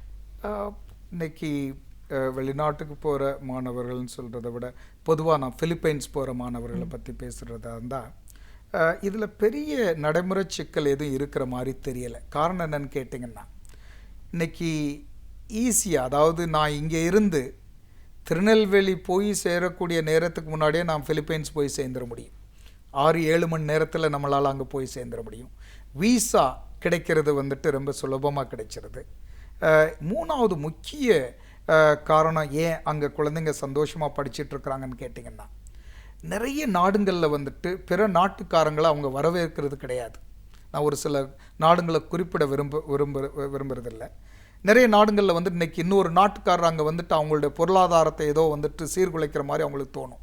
பிலிப்பைன்ஸ் ஒரு நாடு மாத்திரம் உலகத்தில் எங்கேருந்து விருந்தாளிகள் வந்தால் கூட நம்மளை மாதிரியே வரவேற்கக்கூடிய ஒரு நாடாக இருக்கிறதுனாலையும், நம்மளை அவங்க ரொம்பவே வந்துட்டு மதிக்கிறதுனாலையும் நம்ம குழந்தைங்க வந்துட்டு இன்னொரு வித்தியாசமான இடத்துல இருக்கிற மாதிரி தோன்றதில்லை. அங்கே ஒரே ஒரு நடைமுறை பிரச்சனை வந்துட்டு வர்றதுக்கான சாத்தியம் இருந்தது. அது என்ன பிரச்சனைன்னு கேட்டால் சாப்பாடு. இங்கே கிடைக்கக்கூடிய ஃபுட்டு வந்துட்டு அங்கே கிடைக்கிறதில்ல. ஏன்னா அவங்களுடைய கலாச்சாரத்துக்கும் அவங்களுடைய ஃபுட்டு ஹேபிட்ஸ் எல்லாம் ரொம்ப வித்தியாசமாக இருந்தது. அந்த நடைமுறை பிரச்சனையை கூட இன்றைக்கி வந்துட்டு எல்லாம் சால்வ் செஞ்சாச்சு. ஏன்னா இங்கே கிடைக்கக்கூடிய சமையலை அங்கே போய் செஞ்சு நம்ம குழந்தைங்களுக்கு கொடுத்துட்ருக்கிறதுனால அந்த பிரச்சனையும் இப்போ வர்ற மாதிரி இல்லை. அவங்க சந்தோஷமாக படிக்கக்கூடிய ஒரு வாய்ப்பு கிடைச்சிருக்குது. நான் முன்னாடி சொன்ன மாதிரி அங்கே போய் படிக்கிறதுல பல நன்மைகள் இருக்கிறது. ஒன்று, லாங்குவேஜ் ப்ராப்ளம் கிடையாது. ரெண்டாவது, கிளைமேட் நம்மளை மாதிரியே இருக்குது. மூணாவது, ப்ராக்டிக்கல்ஸ், அதாவது வந்துட்டு ஹேண்ட்ஸ் ஆன் ப்ராக்டிஸ்ன்னு சொல்லுவாங்க. ஒரு பேஷண்ட் மேலே ப்ராக்டிஸ் பண்ணுறதுக்கான வாய்ப்பு கிடைச்சிருக்குது. பொருளாதார ரீதியில் வந்துட்டு கிட்டத்தட்ட நமக்கு நம்மளுடைய காசுக்கு என்ன மரியாதை இருக்குதோ மதிப்பு இருக்குதோ, ₹1 கிட்டத்தட்ட அங்கேயும் ₹1 தான், பெரிய வித்தியாசம் கிடையாது. ஸோ அது இன்னும் ஒரு அட்வான்டேஜ். ஐந்தாவது வந்துட்டு ஈஸியாக நிறைய நாடுகளில் நமக்கு படிக்கிறதுக்கான சீட்டு கூட கிடைச்சிரும், அனுமதி கிடைச்சிரும், காலேஜிலேருந்து அனுமதி கிடைச்சிரும். போய் சேர்றதுக்கான வீசா கிடைக்காது, அது நாட்டை சார்ந்தது. இங்கே வந்துட்டு அனுமதி கிடைச்சா போதும், கிட்டத்தட்ட அந்த வீசா கிடைச்ச மாதிரி தான். அது இன்னும் ஒரு காரணம். இன்னொரு கடைசியாக இன்னொரு காரணம் நான் என்ன சொல்லுவேன்னு சொன்னால், இன்றைக்கி கிட்டத்தட்ட ஒவ்வொரு மேஜர் சிட்டியில் இருந்தும் 6லேருந்து 7 டைரக்ட் ஃப்ளைட்டு இருக்குது அங்கே போகிறதுக்கு. அப்போ வந்துட்டு போக்குவரத்து வசதியும் சிறப்பாக இருக்குது. இதெல்லாம் சேர்ந்து பார்க்கும்போது அந்த நாட்டில் போய் மெடிக்கல் படிக்கிறது அப்படிங்கிறது வந்துட்டு சுலபமாக இருக்குது, சிறந்ததாகவும் அமைஞ்சிருக்குது. நிச்சயமாக சார். கல்வி, அதுவும் குறிப்பாக இந்த மருத்துவம் சார்ந்த படிப்பு அப்படின்னு வரும்போது இதில் முழுக்க நிறைய மாணவர்களை நம்ம உருவாக்கியிருக்கோம். நிறைய இந்த மாதிரியான வெளிநாட்டில் போய் படிச்சுட்டு வந்த மாணவர்கள் நிறைய பேர் இங்கே இந்தியாவில் பயிற்சி செய்கிறாங்க அப்படின்னும் போது இந்த காஸ்டிங் அப்படின்ற ஒரு விஷயம் எல்லாருக்குமே ஒரு அச்சுறுத்தல்னு சொல்லலாம். ஆசை இருக்கும், அதற்கான மதிப்பெண்கள் எடுத்திருப்பாங்க, ஆனால் எல்லாருக்கும் அந்த கல்வி கிடைக்கிறதுக்கான வாய்ப்புகள்ன்றது அவ்வளோ தூரம் சாத்தியப்படலை. அதை எப்படி சரி செய்ய முடியும்? இப்போ நான் கல்வியாளருங்கிற ஒரு நிலையில் இன்றைக்கி இருக்கிற, அதாவது மொத்தத்தில் மெடிக்கல் படிக்கிறதுக்கான மொத்த பொருளாதார கணக்கெடுக்கும்போது பிலிப்பைன்ஸில் இருக்கக்கூடிய காஸ்ட் இன்றைக்கி இருக்கிறதுலே வந்துட்டு குறைவாக தான் இருக்குது. அதாவது கம்பேர் பண்ணும்போது மற்ற நாடுகளில் இருக்கிற காஸ்ட்டை விட பிலிப்பைன்ஸில் போய் சிறந்த ஒரு மெடிக்கல் படிப்புக்கான காஸ்ட்டை கணக்கெடுத்து பார்க்கும்போது ரொம்ப குறைவாக தான் இருந்துகிட்ருக்குது. ஆனால் இது கூட வந்துட்டு செய்ய முடியாத நிறைய மாணவ மாணவிகள் இன்றைக்கி இருக்கிறாங்க. அதாவது இந்த பொருளாதாரம் கூட அவங்க கையில் இருக்கிறதுக்கான வாய்ப்பு இல்லை. நான் இன்றைக்கி ஒரு 15 வருஷமாக இந்த துறையில் இருக்கிறேன். பல மாணவ மாணவிகளை பார்த்துருக்குறேன். மெடிக்கல் படிப்பு மாத்திரம் என்ன படிப்புன்னு கேட்டிங்கன்னா அது பிறக்கும் போதே கூட வந்த மாதிரி தான் நான் சொல்லுவேன். நிறைய குழந்தைங்களுக்கு சின்ன வயசுலேருந்தே ஒரு ஆர்வம் வந்துடும், நான் டாக்டர் ஆகணும். அந்த படிப்பு கிடைக்காதுங்கிற பட்சத்தில் நிறைய பேர் விபரீதமான ஒரு ஒரு செயலை எடுக்கிறது கூட துணிஞ்சிடுறாங்க. அந்த அளவுக்கு இந்த படிப்பு வந்துட்டு நிறைய பேர் மனசுக்குள்ளே இடம் பிடிச்சிருது. நான் எதிர்காலத்தை பற்றி பேசுகிறேன். இந்த முறையை மாற்றி அமைக்கிறதுக்காக சொந்தமாக ஒரு யூனிவர்சிட்டி நிறுவனங்கிற ஒரு இது, அதாவது முழுக்க திறமையாக படிக்கணும், வசதியே இல்லை அப்படின்னு விரும்புகிறவங்களுக்காக ஒரு யூனிவர்சிட்டி வெளிநாட்டில் தயார் பண்ணுற ஒரு நிலைமையில் இருக்கிறோம். இந்த வருஷம் கிட்டத்தட்ட அது உருவாயிரும்னு நினைக்கிறேன். அந்த மாதிரி ஒரு முடிவெடுத்து அந்த இடத்துல வந்துட்டு படித்து முடிச்சுட்டு கூட அந்த ஃபீஸை கட்டலாம். நான் சொல்கிறது எல்லாருக்கும் அது பொருந்தாது. ஒரு 100 பேரில் 10 பேர் வந்துட்டு டாப் கிளாஸாக படித்து கிட்டத்தட்ட எல்லா வகையிலையும் சிறந்த மாணவ மாணவியாக இருக்கும்போது அவங்களுக்கு இந்த வசதியும் கூட கொடுக்கும்போது ரொம்ப, அதாவது அதிகமாக நான் படித்தே ஆகணும், மெடிக்கலை தவிர நான் வாழ்க்கையில் வேறு எந்த படிப்பும் படிக்க மாட்டேன் அப்படின்னு இருக்கிற குழந்தைங்களுக்கு இதுவும் உதவியாக இருக்குன்னு என்னுடைய ஒரு கருத்து. அதை நான் இந்த வருஷத்திலே நிறுவ முடியும், செஞ்சிட்ருக்கிறோம். கிட்டத்தட்ட அது முடியக்கூடிய ஒரு நிலைமையில் இருக்குது. இந்த வருஷமே இது ஒரு சிறந்த ஒரு கல்லூரியாக மாறி இந்த மாதிரி மெடிக்கல் மாத்திரம் படிக்கணுங்கிற குழந்தைங்களுக்கு இது ரொம்ப உதவியாக இருக்குன்னு நான் நினைக்கிறேன். ஒரு கல்வியாளராக இன்னைக்கு இருக்கிற கல்வி முறையும் பார்த்துருப்பீங்க. எதிர்காலத்தில் என்ன மாதிரியான ஒரு கல்வி திட்டம் இருக்கணும், என்ன மாதிரியான மாற்றம் ஏற்படணும்னு நினைப்பீங்க? அதாவது நீங்கள் சொன்ன மாதிரி ஆரம்பத்தில் நீங்கள் பேசும்போது கவர்மெண்ட் பாலிசி பற்றி நாம் பேசணும். கவர்மெண்ட் பாலிசிங்கிறது ஒரு குறிப்பிட்ட அளவுக்கு தான் கல்வியை மாற்றத்தை கொண்டு வர முடியுது. கல்வியாளர்கள்லாம் சேர்ந்து இன்றைக்கி ஒரு சில தீவிர முயற்சி எடுத்து இந்த மாற்றங்களை கொண்டு வரணும். இன்றைக்கி காஸ்ட், நான் கல்வியாளர்களை குறை சொல்கிற ஒரு நிலையில் இல்லை. காரணம் என்னன்னு கேட்டால் கல்விக்கான முதலீடு இன்றைக்கி நிறைய தேவை இருக்குது. ஒரு சின்ன உதாரணம், இன்றைக்கி ஒரு மெடிக்கல் காலேஜ் தயார் செய்யணும்னு சொன்னால் அதுக்கு பல கோடி ரூபாய் தேவை இருக்குது. இது டைரெக்டாக அந்த ஸ்டூடெண்ட் மேலே தான் நம்ம அதை அவங்ககிட்ட இருந்தால் அதை வசூல் பண்ண வேண்டிய ஒரு கட்டாயத்தில் இருக்குது. இதை எப்படி நம்ம மாற்றி அமைக்க முடியும்னு சொன்னால் டெக்னாலஜியை உள்ளே கொண்டு வரும்போது, அதாவது டெக்னாலஜியை சரிபட பயன்படுத்தும் போது இந்த கல்விக்கான செலவு குறையும்னு என்னுடைய ஒரு கருத்து. இன்றைக்கி இருக்கிற குழந்தைங்களும் அன்னைக்கு இருந்த குழந்தைங்களுக்கும் இடையில் ஒரு பெரிய கேப் இருக்குது. அதை நாம் முதல்ல புரிஞ்சுக்கணும். இன்றைக்கி இருக்கிற குழந்தைங்க மீடியா கிட்ஸ்ன்னு சொல்லுவாங்க. எல்லாத்தையுமே அவங்க இருக்கக்கூடிய ஒரு மொபைல்லையோ கம்ப்யூட்டர்லையோ லேப்டாப்லேயோ டெலிவிஷன்லையோ அவங்க தெரிஞ்சுக்கிறாங்க. அவங்க அதிலிருந்து கிடைக்கக்கூடிய ஒரு நாலேஜுங்கிறது ஒரு டீச்சரால் முழுக்க திருப்தி பண்ண முடியாது. அப்போ நாம் இந்த கல்வியை எப்படி மாற்றி அமைக்க வேண்டியிருக்குன்னா அவங்களுக்கு எந்த வகையில் தேவை இருக்குதோ, எந்த வகையில் விரும்புவாங்களோ அதை நாம் கொண்டு வரும்போது இதுக்கு ஒரு பெரிய செலவு ஆகிற மாதிரி எனக்கு தோணலை. இன்றைக்கி மெடிக்கல் கல்வி எடுத்துக்கிட்டோன்னு சொன்னால் ஒரு அனாட்டமி, ஃபிசியாலஜி, பயோகெமிஸ்ட்ரி ப்ரொஃபஸருக்கு இன்றைக்கி ஒரு பெரிய தொகை கொடுக்க வேண்டிய ஒரு கட்டாயத்தில் இருக்கிறோம். காரணம் என்னன்னு கேட்டால் இதெல்லாம் கிடைக்க முடியாத ஒரு ஒரு ப்ரொஃபஸர்ஷிப். அதாவது இந்த படிப்பெல்லாம் இன்றைக்கி ஒரு இன்ஜினியர்னு எடுத்துக்கிட்டோன்னு சொன்னால் ஒரு சிட்டியில் 1000 பேர் இருக்கலாம். ஒரு அனாட்டமி ப்ரொஃபஸர் எத்தனை பேர் இருப்பாங்கன்னு கேட்டால் 10 பேர் தான் இருக்க முடியும், ஒரு நல்ல ப்ரொஃபஸர் ஒரு சிட்டியில். அப்போ இவங்களை எல்லா காலேஜ்லையும் பயன்படுத்துறதை விட இதை டெக்னாலஜி மூலமாக ஒரே நேரத்தில் எல்லா காலேஜுக்கும் நம்ம பயன்படுத்தும் போது அந்த காஸ்ட் கம்மியாக வரும். நீங்கள் ஃப்யூச்சர் எஜுகேஷனை பற்றி பேசும்போது நம்மளுடைய சிலபஸ்லே பல மாற்றங்களை நாம் கொண்டு வர வேண்டிய கட்டாயத்தில் இருக்கிறோம். காரணம் என்னென்னு கேட்டிங்கன்னா கிட்டத்தட்ட இது அவுட்டேட்டட். நம்ம ஒரு செய்தியை மறந்துடுறோம். ஆரம்ப கல்வியிலேருந்து ஆரம்பித்து கல்லூரி முடிக்கக்கூடிய ஒரு கட்டத்தில் நீங்கள் பார்ப்பீங்கன்னு சொன்னால் பல ஸ்டூடெண்ட்ஸ் பல நிலையில் அவங்க விட்டுடுறாங்க, படிப்பை விட்டுடுறாங்க. அதாவது ட்ராப் அவுட்ஸ் நிறைய இருக்குது.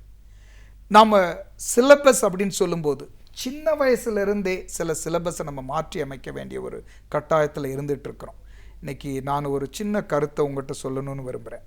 அதாவது நான் ஒரு செய்தியை படித்தேன், ஒரு அமெரிக்க பத்திரிகையில் உள்ள ஒரு செய்தியை படித்தேன். உலகம் உருவாகி இன்ன வரைக்கும் கிட்டத்தட்ட 80 பில்லியன் பாப்புலேஷன் இருந்ததாக ஒரு கருத்து எடுத்திருக்கிறாங்க. அதாவது 800 கோடி பேர் வாழ்ந்ததாக ஒரு கருத்து இருக்குது. அதாவது உலகம் ஆரம்பித்து அது என்னைக்குன்னு தெரியாது. மனுஷர்கள் உருவாகி இன்ன வரைக்கும் 800 கோடி பேர் இந்த பூமியில் வாழ்ந்து போனதாக ஒரு கணக்கெடுத்திருக்கிறாங்க. இன்னைக்கு வந்துட்டு கிட்டத்தட்ட 700 பில்லியன், கிட்டத்தட்ட நான் சொல்கிறது துல்லியமான ஒரு கணக்கு எடுத்துக்க முடியாது, 700 பில்லியன் இன்னைக்கு உலகத்தில் வாழ்ந்துட்டு இருக்கிறோம். இது ஒரு கணக்கெடுப்பு.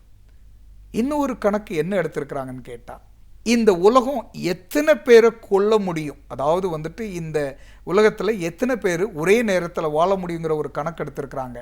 அந்த கணக்கு வந்துட்டு 1200 கோடியை அதுக்கு மேலே தாங்காதுங்கிற ஒரு கணக்கு எடுத்திருக்கிறாங்க. அப்படின்னு சொன்னால் இனி ஒரு 50 வருஷத்துக்குள்ளவே நாம் அந்த கட்டத்தை எத்தலாம் அப்படின்னு சொல்லி ஒரு கணக்கு எடுத்திருக்கிறாங்க. இது நடைமுறையில் சாத்தியமா, இது நடக்குமா, அந்த கேள்விக்கு நாம் போகலை.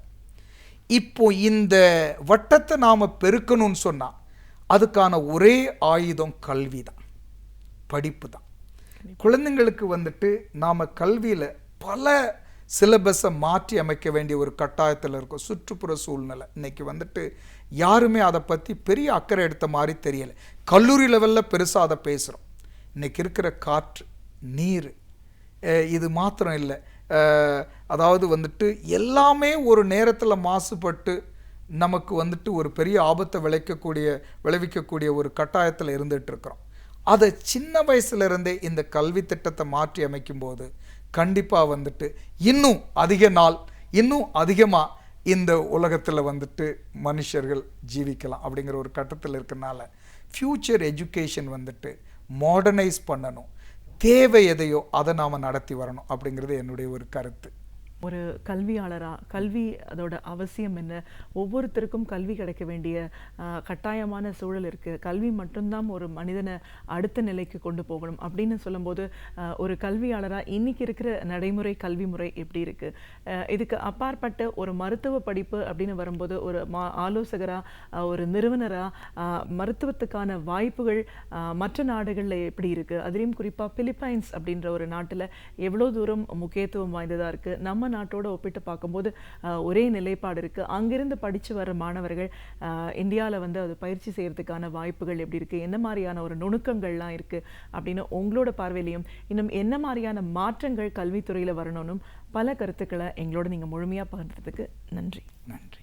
நாம் அறிந்த விஷயங்களை காட்டிலும் நாம் அறிந்திராத பல அரிய தகவல்களை நம் சிந்தனைக்கு உரமூட்ட வருகிறார் பேராசிரியர் சுப வீரபாண்டியன் அவர்கள். நம் விடையிலே வாணிகிச்சின் அடுத்த பகுதியாக வரவிருப்பது ஒன்றே சொல் நன்றே சொல்.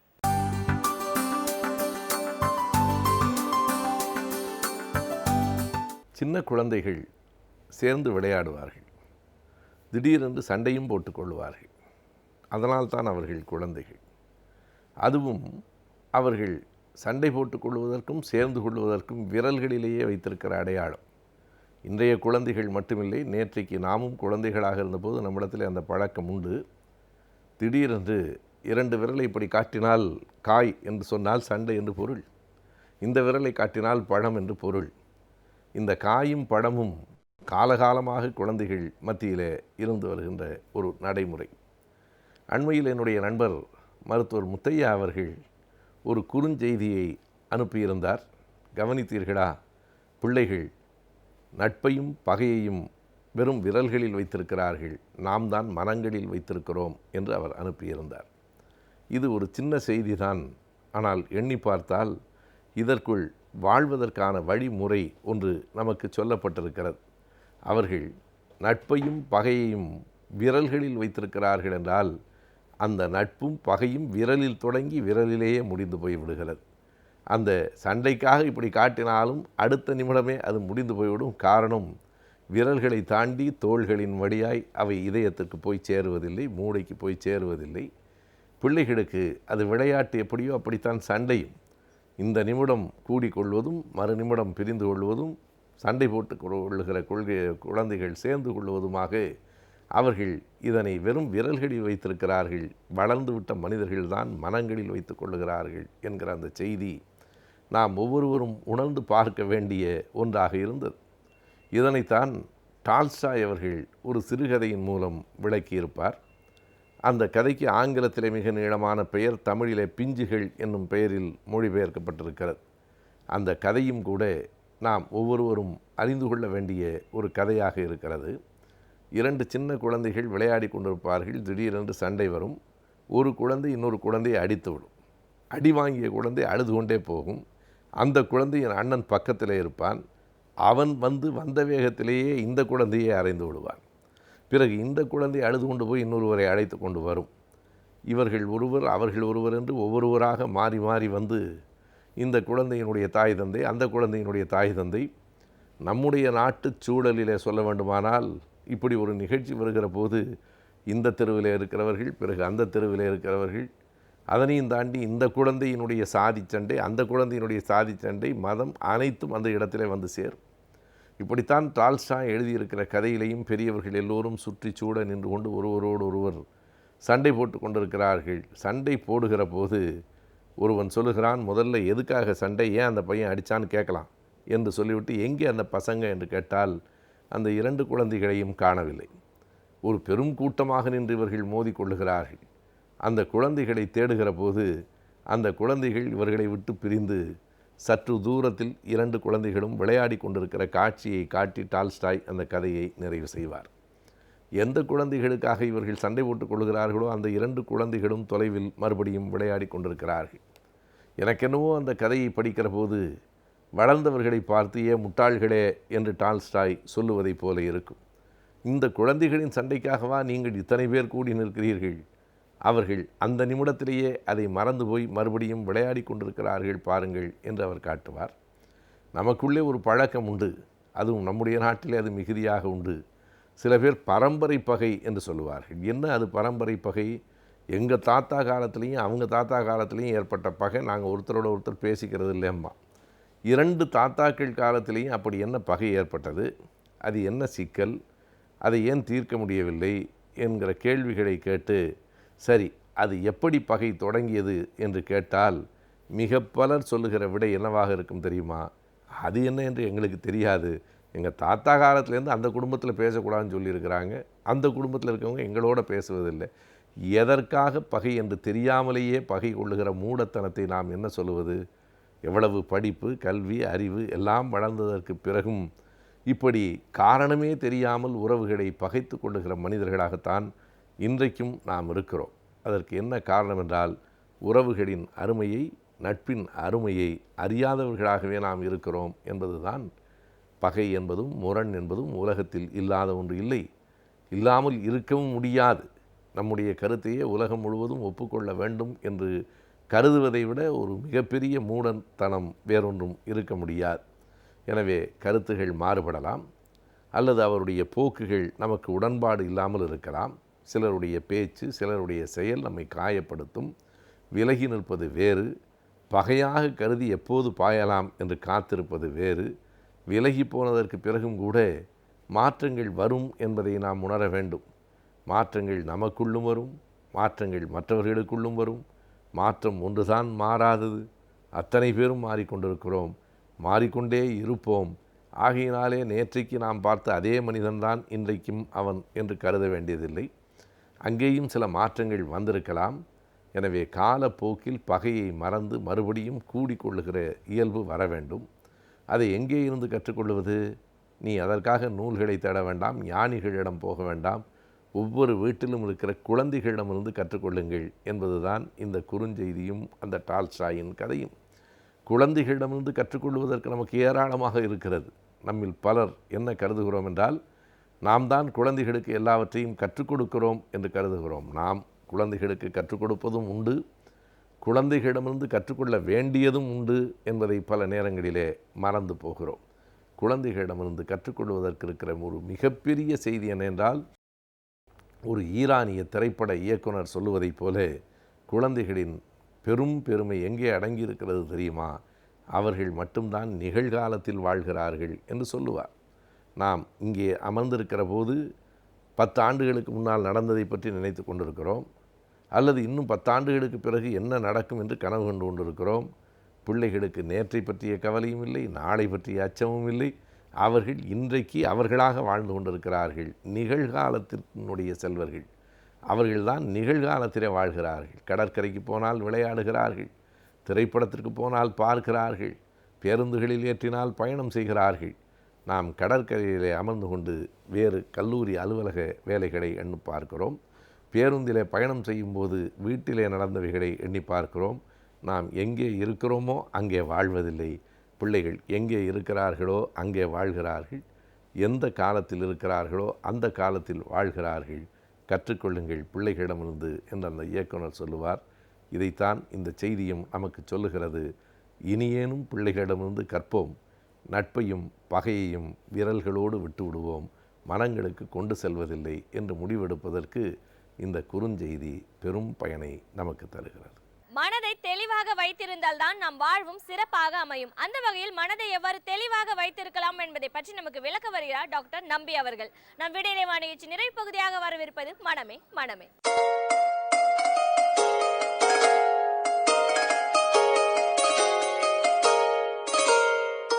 விடியலே வா தொடரில் மனமே மனமே நிகழ்ச்சியில் இன்றைக்கு சாதாரணமாக எல்லோராலும் பேசப்படக்கூடிய புத்திசாலித்தனம் என்பது என்ன என்பதை பார்க்கலாம். புத்திசாலித்தனம் என்பது மனிதர்களால் பாராட்டக்கூடிய, ஒவ்வொருவருடைய தனிப்பட்டவருடைய வாழ்க்கையை உயர்த்தக்கூடிய ஒரு தகுதியாக கருதப்படுகிறது. அதுவும் இந்த மாதிரி தேர்வு முடிந்த நேரத்திலே, மதிப்பெண்கள் எல்லாம் வந்துவிட்ட நேரத்திலே, ஆக அந்த பையன் அதிக மதிப்பெண் எடுத்திருக்கிறான், மிகவும் புத்திசாலியான பையன் என்று சொல்கிறார்கள். ஆக நிரம்ப மதிப்பெண் எடுத்திருக்கிறான், மிக புத்திசாலியான பையன் என்று சொல்கிறார்கள். அவனுக்கு மேற்படிப்புக்கு நல்ல இடங்களெல்லாம் இடம் கிடைக்கிறது, என்ன படிப்பு தொடர வேண்டுமென்றாலும் அவனுக்கு அதற்கு வாய்ப்பு இருக்கிறது என்று சொல்லி அந்த புத்திசாலித்தனத்தை வரையறுக்கின்ற ஒரு தன்மையும் இருக்கிறது. ஆக நம் நாட்டை பொறுத்தவரை புத்திசாலித்தனம் என்பது அவர்கள் பெறுகிற மதிப்பெண்கள், தேர்விலே அவர்கள் வாங்குகிற நிலை, அவர்களிடம் ஏற்படுகிற முன்னேற்றம், இதை வைத்துத்தான் பெரும்பாலும் கணக்கிடப்படுகிறது. அல்லது அவர்கள் சில நேரத்திலே செய்கின்ற வேலைகளிலே எப்படி செய்கிறார்கள் என்பதை பொறுத்து இருக்கிறது. புத்திசாலித்தனம் என்பது அவனுடைய அறிவுத்திறனுடைய எண்ணிக்கையை வைத்து கணக்கிடப்படுகிறது. புத்திசாலித்தனம் என்று பார்க்கும் பொழுது, புத்திசாலித்தனத்தை உளவியலாளர்கள் அளவிடும் பொழுது அதை ஐக்யூ என்று சொல்லுவார்கள், இன்டெலிஜென்ட் கோஷன் என்று சொல்வார்கள். அது சாதாரணமாக ஒரு மனிதனுக்கு 90லிருந்து 110 வரை அவருடைய இந்த அறிவுத்திறன் எண்ணிக்கை உண்டு. அதை நார்மல் இன்டெலிஜென்ஸ் என்று சொல்வார்கள். அந்த அறிவுத்திறனின் எண்ணிக்கை 70க்கு கீழே போனால் அவன் மன வளர்ச்சி குறைந்தவன் என்று சொல்லப்படுகிறார்கள்.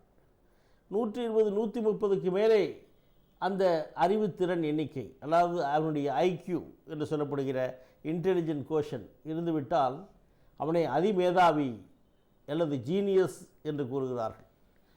ஆக புத்திசாலித்தனம் என்பது ஒரு பரிசோதனைகள் மூலமாக அவனுடைய புத்திசாலித்தனத்தை கணக்கிட்டு அந்த ஒரு எண்ணை குறிப்பிட்டு இந்த அளவுக்கு அவனுக்கு ஐக்யூ அதிகமாக இருக்கிறது, அந்த அறிவுத்திறனுடைய எண்ணிக்கை அதிகமாக இருக்கிறது, ஆகவே இவன் புத்திசாலி என்று கணக்கிடுவது தான் சில பேருக்கு ஒரு சாதாரணமாக தெரிந்த ஒரு நிலையாக இருக்கிறது. ஆனால் உண்மையிலேயே பார்க்க போனால் எது சரியான புத்திசாலித்தனம், யார் புத்திசாலிகள் என்று பார்க்கும் பொழுது அது சற்றே வேறுபடுகிறது. பள்ளி தேர்வுகளிலே, கல்லூரி தேர்வுகளிலே, மற்ற தேர்வுகளிலே மதிப்பெண் அதிகம் பெற்றவர்கள் மட்டும்தான் புத்திசாலிகளா, மற்றவர்கள் புத்திசாலி இல்லையா என்று பார்த்தால் அது ஒரு சந்தேகத்திற்கிடமான ஒரு கேள்வியாகத்தான் இருக்கிறது. ஏன்னால் படிப்பை அதிகம் பார்க்காதவர்களெல்லாம் பல நேரங்களிலே பெரிய பெரிய சாதனைகளை, அரிய பல காரியங்களை, செய்யக்கூடிய காரியங்களை செய்து பெரியவர்கள் என பெயர் பெற்று கொண்டிருக்கிறார்கள். ஆக அவர்களுக்கு படிப்பு அறிவோ அல்லது அந்த அறிவுத்திறனுடைய எண்ணிக்கை அதிகமாக இருந்துவிட்டதோ என்று அர்த்தம் கிடையாது. படிக்காத மேதைகள் என்றெல்லாம் சொல்கிறார்கள். அவர்களெல்லாம் எப்படி புத்திசாலிகளாக இருந்தார்கள், சமூகத்தில் எப்படி உயர்வை அடைந்தார்கள் என்று பார்க்கும் பொழுது இந்த படிப்பதனால் அல்லது அதிக மதிப்பெண் விடுவதனால் ஏற்படுகிற அந்த ஒரு நிலை மட்டும் புத்திசாலித்தனத்திற்கு இணையாகாது. அதுவும் வேண்டும். அதை தவிர மற்ற சில குணாதிசயங்களும் ஒரு மனிதனை புத்திசாலி என்று அடையாளம் காண்பதற்கு தேவையாக இருக்கிறது. அதிலே குறிப்பிடப்படும் பார்த்தால் அடாப்டிவ் ஃபங்க்ஷனிங் என்று சொல்லுவோம். ஒரு மனிதன் அல்லது ஒரு சாதாரண ஒரு மாணவன் தன்னுடைய சுற்றுப்புற சூழ்நிலையில் எப்படி அனுசரித்து போகிறான், தன்னுடைய சுற்றுப்புற சூழ்நிலையிலே ஏற்படுகிற மாற்றங்களை எப்படி அவன் ஒத்துக்கொள்ளுகிறான், அதோடு எப்படி இயைந்து போகிறான், அந்த சூழ்நிலையிலே இருக்கிற மாற்றங்களை எப்படி தனக்கு சாதகமாக பயன்படுத்தி கொள்கிறான், இதெல்லாம் மிக முக்கியமாக கருதப்படுகிறது. அந்த வயதுக்கேற்றவாறு சூழ்நிலை, அவனுடைய வாழ்க்கை நிலைக்கு ஏற்றவாறு சூழ்நிலை, அவனுடைய பொருளாதார நிலைக்கு ஏற்றவாறு சூழ்நிலை, எப்படி எந்த சூழ்நிலைகளெல்லாம் இருக்கும் பொழுது அதை எப்படி தனக்கு சாதகமாக பயன்படுத்தி கொண்டு தன்னுடைய வாழ்க்கையை முன்னோக்கி நகர்த்துகிறான், அதைத்தான் சோஷியல் அடாப்டிவ் ஃபங்க்ஷனிங் என்று சொல்வார்கள். இது மிக முக்கியமான ஒன்று. இதைத்தான் சாதாரணமாக சொல்வார்கள் man is a social animal என்று சொல்வார்கள். மனிதன் என்பவன் இந்த சமுதாயத்திலே சமுதாய நோக்கோடு கூடிய ஒரு மிருகம் என்று கூட சொல்லலாம். அதாவது அவன் சமுதாயம் இல்லாமல் ஒரு தனி மனிதன் இயங்குவது என்பது கிடையாது. அந்த சமுதாயத்திலே அவன் எந்த அளவுக்கு ஒத்துப்போகின்றானோ, இந்த சமுதாயத்திற்கு எப்படி திறம்பட பணியாற்றுகிறானோ, அதற்கு தகுந்தாற்போல் அவனை புத்திசாலி, அவன் மனிதன், அவன் பெரிய மேதை அல்லது செயற்கரிய செய்யக்கூடிய பெரியவர் என்றெல்லாம் அடையாளம் காணப்படுகிறார்கள். ஆக இந்த சோஷியல் அடாப்டிவ் ஃபங்க்ஷனிங் என்பது மிக மிக முக்கியமானது. அதைத்தான் வள்ளுவர் அழகாக கூறுவார், உலகத்தோடு ஒட்ட ஒழுகல் பல கற்றும் கல்லார் அறிவிலாதார் என்று. ஆக என்னதான் பரீட்சையிலே பரீட்சை மதிப்பெண்கள் அதிகம் பெற்றாலும் மற்றவர்களோடு ஒத்துப்போக முடியாத நிலையில் இருப்பவர்கள், தன்னுடைய சூழ்நிலைக்கு தகுந்தப்பார் மற்றவர்களோடு அனுசரித்து போக முடியாதவர்கள், உலகத்தோடு இணைந்து தன்னுடைய வாழ்க்கையை அணைத்து கொள்ள முடியாதவர்கள், தான் பெற்ற இன்பம் பெருக இவ்வையகம் என்று தன்னுடைய சுகமும் மற்றவர்களுடைய சுகத்தைப் போல் அல்லது மற்றவர்களுடைய சுகமும் தன்னை போல் இருக்க வேண்டும் என்று கருதாமல் தானே ஒரு மனிதன் என்று சுயநலமுக்கியவனாக இருந்தால் அவன் புத்திசாலி அல்ல. அவன் உலகத்தோடு ஒட்டி போகின்ற ஒரு நிலையிலே தான் அவன் முழுமையான புத்திசாலியாக ஆகிறான். ஆக ஒருவன் பெற்றிருக்கிற அந்த அறிவுத்திறன் மட்டும் அல்லது பரீட்சையிலே வாங்குகிற மதிப்பெண்ணை மட்டும் வைத்துக்கொண்டு ஒருவனை புத்திசாலி என்று அடையாளம் காண்பது அவ்வளவு நல்லதல்ல. அவன் ஒரு சமூகத்தோடு அனுசரித்து போக வேண்டிய நிலை இருக்கிறது. அதன் காரணமாக அந்த சமுதாயத்திற்கு அவன் ஆற்ற வேண்டிய தொண்டு இருக்கிறது. அந்த சமுதாயத்திலே அவன் எப்படி எல்லோரையும் அனுசரித்து போகிறான் என்பதை பொறுத்திருக்கிறது. ஊரோடு உலகோடு எப்படி ஒத்து போகின்றான் என்பதை பொறுத்திருக்கிறது. ஆக இப்படி தான் மட்டும் அறிவுத்திறன் கொண்டவனாக இல்லாமல் மற்றவரோடும் அனுசரித்து போகின்ற ஒரு நிலையிலே இருப்பவன் தான் உண்மையான புத்திசாலியாக கருதப்படுகிறான். எத்தனையோ பேர் கல்லூரிகளிலே பள்ளிகளிலே மிக அதிகமாக மதிப்பெண்கள் பெற்று மிக முன்னிலையிலே இருப்பவர்களாக கருதப்படுவர்களாம் தங்களுடைய வாழ்க்கையிலே தோல்வியடைந்திருக்கிறார்கள். அவர்கள் வேண்டுமானால் மதிப்பெண் பெற்று நல்ல இடத்திலே படிக்க வாய்ப்பு கிடைத்து பெரிய இடத்திலே வேலை செய்வார்கள். ஆனால் அவர்கள் வெற்றிகரமாக இருந்தார்களா என்றால் சொல்ல முடியாது.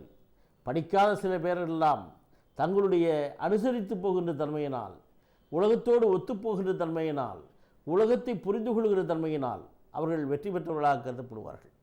ஆக இந்த புத்திசாலித்தனம் என்பதற்கு அந்த சோஷியல் அடாப்டிவ் ஃபங்க்ஷனிங் என்பது முக்கியம்.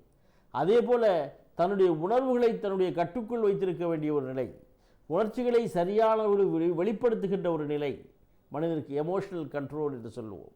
அதேபோல் மற்றவர்களுடைய உணர்ச்சிகளை புரிந்து கொள்ளக்கூடிய ஒரு தன்மை, மற்றவர்களுடைய உணர்ச்சிகளுக்கு மதிப்பளித்து அவர்களை சரியான முறையிலே எடைபோடுகின்ற ஒரு தன்மை, இப்படியெல்லாம் இருப்பவர்கள்தான் புத்திசாலிகள் என்று கருதப்படுவார்கள். ஆக புத்திசாலிகள் என்கிற பார்வை நமக்கு கிடைக்கும் பொழுது அதை அவனுடைய அறிவுத்திறனை மட்டும் வைத்து எடைபோடக்கூடாது. அவன் உலகை அனுசரித்து போகின்ற நிலை, அவன் தன்னுடைய உணர்ச்சிகளை மற்றவர்களுடைய உணர்ச்சிகளை புரிந்து கொள்கின்ற நிலை, இவை எல்லாவற்றையும் வைத்துத்தான் புத்திசாலி யார் என்பதை எடைபோட வேண்டும். ஆக புத்திசாலிகள் எல்லாமே வாழ்க்கையிலே வெற்றி பெற்றவர்களாக கருத முடியாது.